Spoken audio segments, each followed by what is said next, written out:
우크라이나의 드론만 전문적으로 운용하는 부대예요. 3일간 한 몇 명 정도 러시아군을 살상했을 것 같으세요?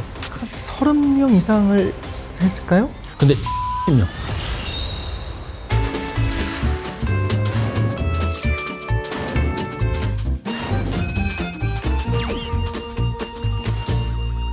우리에게 꼭 필요한 국회 이야기를 상쾌하고 통쾌하게 풀어드립니다. 국회 상쾌 통쾌. 안녕하십니까, 이덕진입니다. 오늘 저와 함께 신흥기술과 전쟁의 미래에 관해서 이야기해 주실 분을 소개해드리도록 하겠습니다. 북한대학원대학교 북한학과 교수이자 전쟁사학자이신 남보람 교수님 이 자리에 오셨습니다. 아유, 반갑습니다. 어서 오십시오. 안녕하세요. 반갑습니다. 남보람입니다. 제가 지금까지 했던 연구들은 6.25 전쟁에 관련된 것이고, 지금은 러시아 우크라이나 전쟁만 횟수로 따지면 한 4년 정도 연구를 하고 집필을 하고 있습니다. 오늘 저희가 하고 싶은 주제는 우리 교수님과 함께 국회 미래연구원에서 썼던 보고서가 있습니다. 신흥기술과 전쟁의 미래, 우크라이나 전쟁을 통해 본 군사기술혁신 넥서스라고 하는 연구보고서. 굉장히 잘 쓴 보고서더라고요. 네. 혹시 교수님께서도 이런 국회 미래연구원에서 발간한 보고서를 좀 읽으시기도 하는지 궁금해요. 그렇죠. 특히 밀리터리를 하는 사람, 학자건 연구자건 밀떡이건 이 보고서 보지 않을 수가 없습니다. 그래서 저희가 이 방송을 통해서 좀 요약하면서 같이 이야기를 하면 어떨까 싶습니다. 네. 과학기술은 평화보다는 전쟁을 통해 더 빠르게 발전한다, 뭐 이런 얘기도 있고, 전쟁은 과학의 가속기다, 뭐 이런 이야기까지 있어요. 지금 교수님께서 보실 때는 전쟁의 양상이 바뀌었는지, 그리고 앞으로 또 바뀔 건지 어떻게 보십니까? 전쟁의 양상이 바뀐다기보다는 전투와 작전의 양상이 달라진다고 보면 더 이해하기 쉬울 것 같아요. 예전의 전쟁은 주로 철강으로 싸웠죠. 배도 쇠로 됐고 탱크도 쇠로 됐고 총도 쇠로 됐고, 하지만 지금은 데이터로 싸웁니다. 이 드론, SNS, 위성, 인공지능, 이것이 하나로 합쳐져서 지금의 전쟁을 뭐라고 하느냐, 네트워크 전쟁이라고 얘기를 하죠. 네트워크 전쟁. 누가 이렇게 비유적으로 얘기를 하더라고요. 총보다 요새는 영상이 먼저 날아가네? 총알보다 마치 틱톡이나 아니면 쇼츠처럼 짧은 영상들이 먼저 날아가서 적을 당황하게 만들고 적 지휘관을 오판하게 만들고 힘 빠지게 만들어 버리는 거예요. 네. 그래서 이것은 단순히 무기가 바뀌고 전쟁의 양상이 바뀐 것, 여기서 지나지 않고 그 발전한 기술에 의해서 작전에 대해서 갖고 있는 우리의 인식, 모든 것이 바뀌었다는 점을 놓고 볼 때 전쟁의 본질의 변화까지 가까이 다가가는 것이 아니냐, 이렇게 얘기도 하곤 합니다. 그래서 요새 틱톡 전쟁이다, 쇼츠 전쟁이다, 이렇게 얘기도 하고요. 틱톡 전쟁이요. 틱톡 전쟁 얘기 이거 혹시 들어보셨나요? 왠지 좀 귀여운 느낌이긴 한데, 네. 실제로는 그렇진 않은 거죠. 네. 예를 들어서 이런 게 있어요. 2022년 2월 25일이니까 침공 이틀째잖아요. 네. 이때까지만 하더라도 굉장히 절망적인 예측이 많이 나왔어요. 우크라이나는 2주면 끝난다.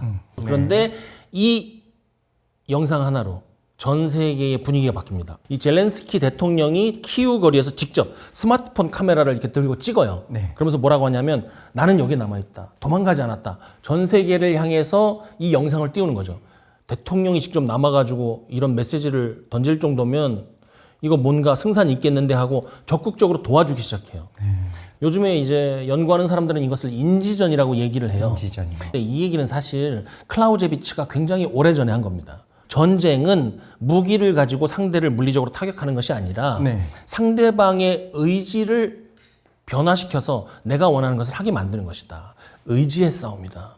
결국 이 틱톡 전쟁, 인지전이 얘기하는 것은 물리적인 싸움도 중요하지만 굉장히 효과적인 수단이 틱톡이든 텔레그램이든 SNS가 됐든 상대방의 의지를 변화시킬 수 있다면 그 자체가 무기가 된다는 겁니다. 이제는 정말 네트워크 시대, 모두가 인터넷에 접속하는 시대가 됐으니 얼마든지 그렇게 뭔가 인지를, 사람들의 생각을 바꿀 수 있다라는 거잖아요. 앞으로 또 어떻게 변해갈지 우리가 좀 걱정스럽게 볼 수밖에 없는 것 같은데, 제가 볼 때는 러시아 우크라이나 전쟁에서 가장 많이 보이는 기사는 결국엔 드론이었어요. 드론이 이렇게까지 전쟁에 많이 쓰이는 거, 이게 굉장히 흥미롭기도 했거든요. 네. 드론 봤을 때 아주 치명적으로 쓰일 수 있다고 생각을 하셨어요, 처음에? 저는 그렇진 않았던 게 실제로 지금 사용되고 있는 그 전투용으로 사용되는 민간 드론 있지 않습니까? 네. 그게 저도 있어요. 아, 그런데 이제 들 수 있는 그 한계가 굉장히 명확하거든요. 이렇게까지 잘 활용하게 될 줄은 아마 드론 제작사도 몰랐고 이런 전쟁이 일어나고 이렇게 전략적으로 활용하기 전까지는 전술적으로 활용하기 전까지 아무도 몰랐을 것 같아요. 네. 2022년 3월에 도네츠크 인근 전선에서 우크라이나 병사가 드론을 개조해 갖고 수류탄을 매달아서 떨어뜨린 게 지금 우리가 보는 이 임기응변적인 드론의 시작인데 그게 잘 아는 그 중국의 상용 드론이었어요. 인근 마트에서 그냥 가져온 거예요. 보급받은 게 아니라. 네. 그때 우크라이나 병사가 개조해서 썼던 소형 드론이 한 이것저것 따지면 $500 된다고 그래요. 근데 그 $500짜리가 수십억 하는 러시아의 전차를 터뜨립니다. 이 가성비 교환비가 장난이 아닌 거예요. 굉장히 모두가 열세라고 생각했던 우크라이나가 이렇게 버틸 수 있는 여러 가지 이유가 있겠지만 그 중에 하나 강력한 병기가 드론이라고 봐도 괜찮을까요? 그렇죠. 그 드론 때문에 구사일생한 거죠. 굉장히 독특한 그 양상이에요. 2024년 12월의 사례를 보면 우크라이나의 특수부대가 있는데 여기 이제 드론만 전문적으로 운용하는 부대예요. 여기에서 3일간 단독 드론 운용한 그 결과가 값이 나왔어요. 네.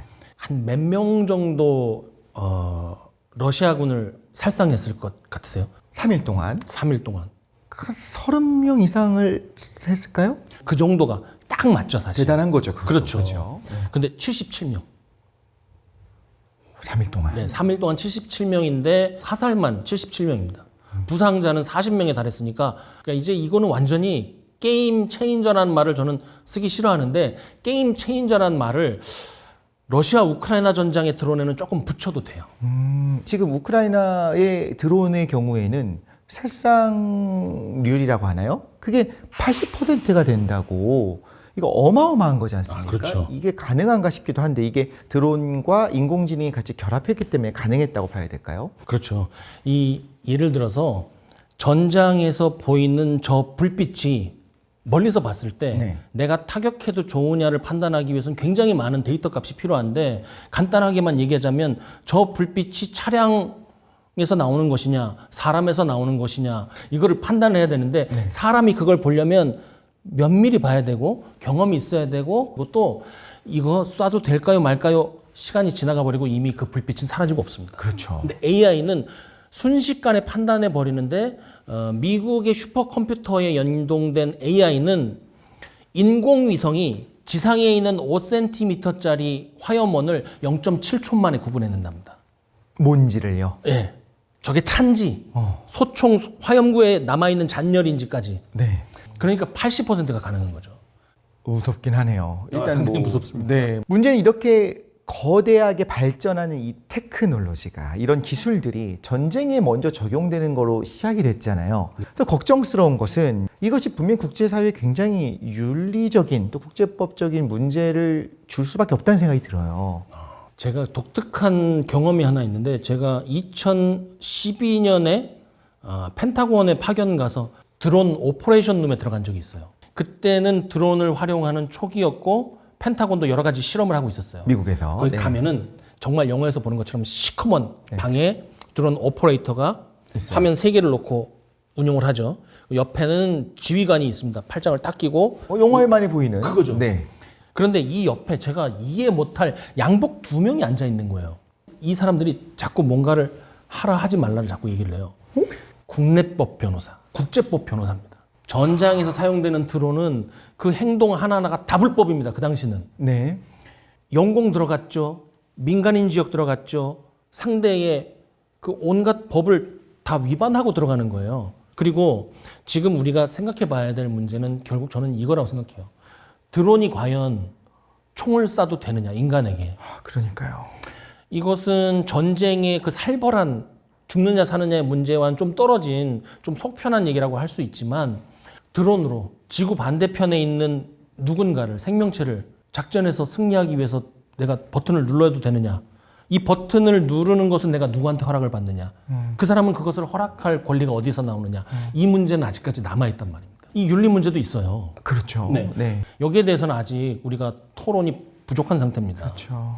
자, 우크라이나 러시아 전쟁이 처음 시작됐을 당시에는 모두가 정말 전 세계 모두가 이 정도까지 갈 거라고는 아무도 상상 못했던 것 같아요. 이것도 어쩌면 전쟁의 신기술 때문에 좀 압도적인 전력차를 극복할 수 있게 됐기 때문이라고 얘기할 수 있을까요?